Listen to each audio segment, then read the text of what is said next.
নানুরে তৃণমূলের গোষ্ঠী সংঘর্ষ, একাধিক ঘর লক্ষ্য করে ব্যাপক বোমাবাজি হয়। এই ঘটনা এলাকায় ব্যাপক আতঙ্ক ছড়িয়েছে।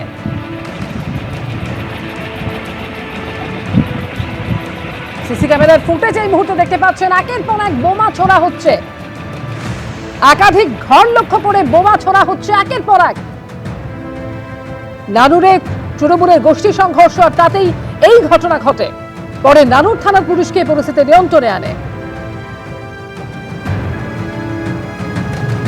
বীরভূমের নানুরে বোমাবাজি, তৃণমূলের গোষ্ঠী সংঘর্ষে উত্তেজনা তৈরি হয়। টেলিফোনে রয়েছেন আমাদের সঙ্গে প্রতিনিধি ভাস্কর মুখোপাধ্যায়। ভাস্কর, ঠিক কি জানা যাচ্ছে?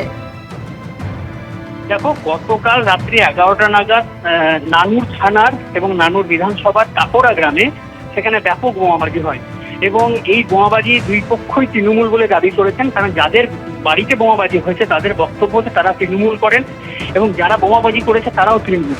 এবং ঘটনায় যেটুকু জানা যাচ্ছে প্রশাসন সূত্রে, যে বেশ কয়েকদিন ধরেই এই গ্রামে একটা ঝামেলা চলছিল এবং তার সঙ্গে সম্প্রতি যে বালিঘাটগুলি খোলার কথা বলা হয়েছে প্রশাসনের তরফ থেকে, সেটা নিয়েও একটা অশান্তি চলছিল এবং সেই পুরো অশান্তিকে কেন্দ্র করেই গতকাল রাত্রি 11টা নাগাদ একাধিক বাড়ি লক্ষ্য করে, প্রায় 6 থেকে 7টি বাড়ি লক্ষ্য করে ব্যাপক বোমাবাজি করা হয় এবং 10 থেকে 12 জনের মতো দুষ্কৃতী ছিল, যারা হাতে ব্যাগ নিয়ে, ব্যাগের মধ্যে বোমা রাখা ছিল, সে বোমা নিয়ে তারা বোম মারে। এর ফলে বেশ কয়েকটি বাড়ি কাঁচ ভাঙচুর করা হয় এবং ক্ষতিগ্রস্ত হয়। এই ঘটনা এখনো পর্যন্ত আহত না হলে ঘটনাস্থলে নানুর থানা পুলিশ পৌঁছায় এবং পরিস্থিতি নিয়ন্ত্রণ নেন।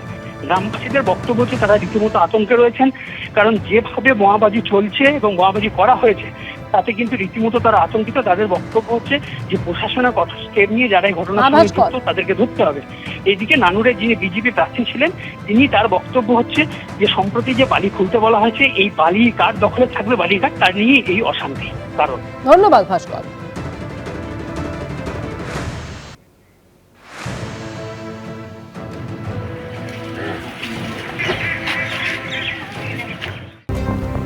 নেতা কর্মীদের মতামতকে গুরুত্ব দেওয়া হয়নি, ডুবিয়েছে নতুন কালচারের নেতা।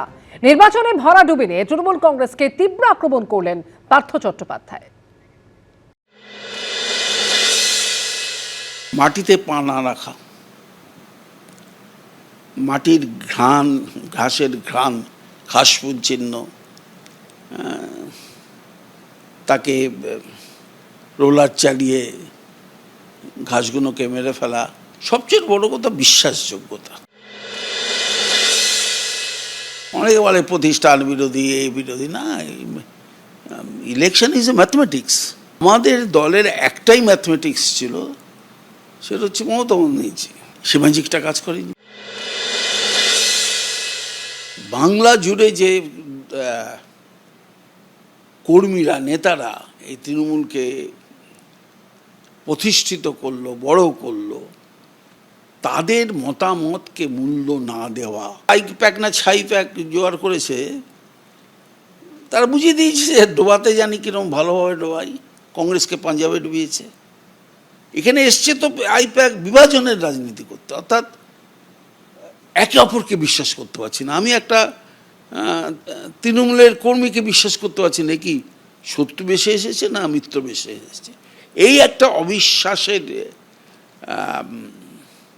ছোঁয়া কিন্তু আইপ্যাক তৈরি করেছে, সংগঠনটাকে তুলে দিয়েছে। এই যে সংগঠন, ব্লক সভাপতি, অমুক সভাপতি, এই জায়গায় সব আইপ্যাকের লোকরা যায়।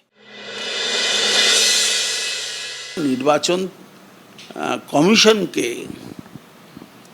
আক্রমণ না করে কি করে আমাদের বিষয়গুলো ঠিক মতন তুলে ধরা যায় তারও কোনো ব্যবস্থা আমরা নিই। কখনো বলেছি বয়কট, দেখে নিচ্ছি, কখনো বলেছি দেখি আমার এই যে একটা কি বলবো, একটা নিজের উপর কনফিডেন্স বা দল এরমভাবে চলছে।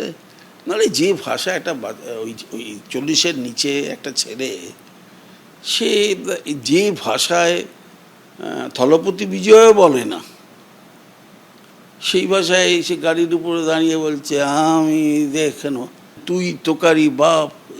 এটা কি বাংলা সংস্কৃতি? আমার তো মনে হয় না এটা বাংলা সংস্কৃতি। এটা মানুষ ভালোভাবে মেনে নেয়নি। আইপ্যাক রেকমেন্ড মানে তো ভাইপর রেকমেন্ড, নাহলে কোনো মিনিং আছে ৭৪ জন বিধায়ককে বসিয়ে দেওয়া? আমি একটা না ছোটবেলায় নাটক করতাম, আমি তো নাটক ভালোবাসি, ঝিঝি পোকার কান্না।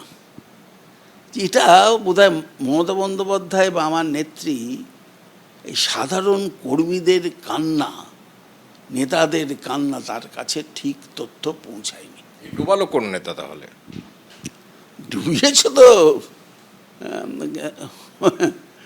ডুবিয়েছে তো নতুন কালচারের নেতা আইপ্যাক আর তার সঙ্গে ছাইপ্যাক, এই দুজন মিলেই ডুবিয়েছে। আর ডুবিয়েছে হচ্ছে যে কানে দুল, মাথায় লাল চুল, তার নাম তৃণমূল, এই কালচার।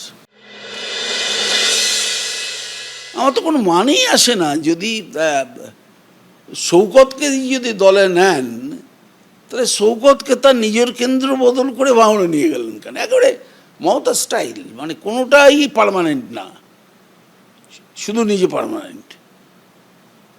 এটা কখনো হয় না।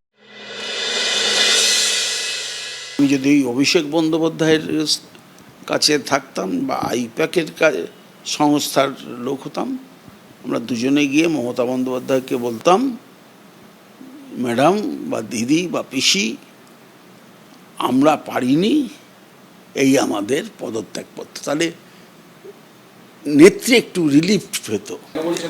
পদত্যাগ করা উচিত অভিষেক বন্দ্যোপাধ্যায়। ব্যর্থতা, এটা কিন্তু একটা শিক্ষণীয় বিষয় যে আমি পারিনি, আর আমাকে আটকে আগলে রাখার জন্যে আমাদের লিডার চেষ্টা করছে যে না না না। আমি অবাক হয়ে যাই, শুনছে কাগজে হাত তুলে দাঁড়িয়ে যান কেন? 211 থেকে 80 করেছে বলে তার জন্য হাত তুলে দাঁড়াতে হবে? দায়িত্ব নিশ্চয়ই সেনাপতির, 1 নম্বরে সেনাপতি। আর আমি শুধু সেনাপতির দায় দেব না, তার সঙ্গে আইপ্যাক সংস্থা, আর আমি দায়ী দেব নেত্রীর দুর্বলতা, এগুলো দায়ী। বিজেপি সরকারের নজরে এসআইআর আবহে বিভিন্ন পুরসভা থেকে ইস্যু করা বার্থ সার্টিফিকেট। সূত্রের খবর, এসআইআর এর সময় পুরসভাগুলো যে বার্থ সার্টিফিকেট ইস্যু করেছে তা খতিয়ে দেখতে হবে বলে বিজ্ঞপ্তি জারি করেছে বিজেপি সরকার। দুর্নীতি কারচুপিতে জিরো টলারেন্স নীতি নিয়েছে শুভেন্দু অধিকারী নেতৃত্বাধীন বিজেপির সরকার। বেনিয়ম দেখলেই তড়িঘড়ি অ্যাকশনে নামছে পুলিশ প্রশাসন। কাটমানি, তোলাবাজি, বেআইনি নির্মাণের পর এবার স্ক্যানারে এসআইআর আবহে বিভিন্ন পুরসভা থেকে ইস্যু করা বার্থ সার্টিফিকেট বা জন্ম শংসাপত্র।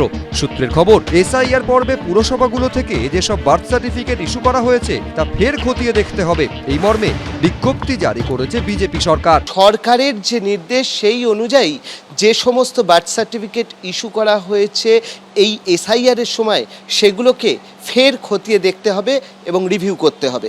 এখন যদি হঠাৎ মনে হয় যে রিভিউ হোক, এই বিরোধী দলনেতা আরটিআই করেছিলেন, আমি কলকাতা পুরসভার হাউসে দাঁড়িয়ে রেকর্ডে জবাব দিয়েছিলাম, নাম্বার বলেছিলাম।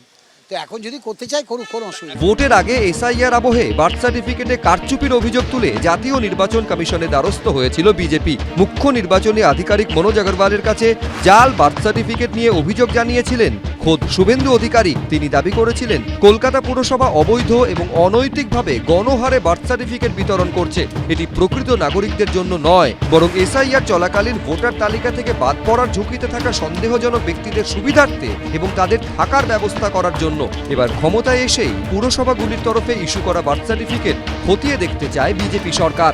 হঠাৎ দেখা যাচ্ছে অনেকজন বাড়িতেই জন্ম নিয়েছে, ওই সংখ্যাটা অনেক বড়, এটা হতে পারে না এবং এর জন্যে এটা রিভিউ নিয়ে যে কারা কারা বাড়িতে জন্ম নিয়েছে, কি ঢপে এটা হয়েছে, এটা হওয়া উচিত।